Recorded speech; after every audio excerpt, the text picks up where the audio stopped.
নতুন যে দল এনসিপি, তাদের দেখা যায় নতুন দল গঠনের শুক্র 8 দিনও হয়নি, তাদের প্রতীকটাকেও সামনে রাখা হয়েছে, হাত পাকাটাকেও সবার উপরে রাখা হয়েছে এবং ধানের শীষ দেখবেন যে একটা ব্যালটের ভাঁজ যেখানে পড়ে সেখানে রাখা হয়েছে। জামাত এবং এনসিপি উভয় হচ্ছে যে দেখা যায় বিএনপির বিরুদ্ধে লেগে গেছে। আচ্ছা, এই যে নির্বাচন কমিশনকে আমি কেন পক্ষপাতমূলক বা হচ্ছে জামাতের প্রতি সুবিধা দেওয়ার জন্য বলতেছি বা তাদেরকে এটা ইন্ডিকেট করে বলার কারণ হচ্ছে যে আপনারা দেখে থাকবেন যে ইতোমধ্যে তারা যে সিদ্ধান্তগুলো নিয়েছে, বিশেষ করে ওই জামাতে ইসলামকে সুবিধা দেওয়ার্থেই মানুষ আসলে এটা মানে প্রকাশ্যে সেটা বুঝতে পারছে। এবং হচ্ছে যে এনসিপির যে মুখ্য সমন্বয়ক আছে বা নির্বাচন কমিটির যে সমন্বয়ক আসিফ মাহমুদ সজীব ভুঁইয়া, উনি গতকালকে বলেছেন যে প্রয়োজনে নির্বাচন আরও দেরিতে নেওয়া হোক। আমরা মনে করি যে ওনারা হচ্ছে যে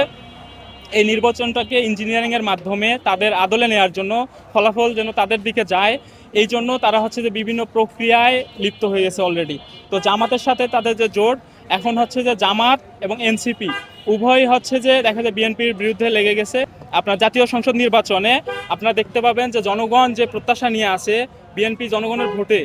জয়লাভ করবে, এখন এটাকে তারা কিভাবে জনগণের রায় থেকে প্রত্যাখ্যান করে তারা যে সরকারি কাঠামোগুলোকে কাজে লাগিয়ে তারা কিভাবে এই ভোটের ফলাফলটাকে তাদের আদলে নিতে পারে, তারা অলরেডি সেই প্রক্রিয়াগুলো অনুসরণ করতেছে। আমরা ইতিমধ্যে গত যে নির্বাচনগুলো হয়েছিল সেখানে আমরা দেখেছি বা সেখানকার প্রক্রিয়া যেমন ছিল যে ব্যালটের প্রতীকের পজিশনগুলো ছিল সুন্দরভাবে ক্রমান্বয়ে সাজানো, কিন্তু এবারের প্রতীকগুলো এমনভাবে সাজানো হয়েছে সেখানে হচ্ছে যে আপনার জামায়াতে ইসলামীর ওনাদের যে প্রতীক দাঁড়িপাল্লা সেটা রাখা হয়েছে প্রথম সারিতে। এবং হচ্ছে নতুন যে দল এনসিপি, তাদের দেখা যায় নতুন দল গঠনের শুক্র 8 দিনও হয়নি, এখন তারাও হচ্ছে যে এই যে মানে বড় একটা দলের সাথে এভাবে যে মানে একটা নির্বাচনকে সামনে রেখে একটা প্রতিদ্বন্দ্বিতামূলক একটা সংঘাত তৈরির জন্য যে প্রচেষ্টা করতেছে নির্বাচন ইঞ্জিনিয়ারিং নিয়ে, তাদের প্রতীকটাকেও সামনে রাখা হয়েছে, হাত পাকাটাকেও সবার উপরে রাখা হয়েছে এবং ধানের শীষ দেখবেন যে একটা ব্যালটের ভাঁজ যেখানে পড়ে সেখানে রাখা হয়েছে।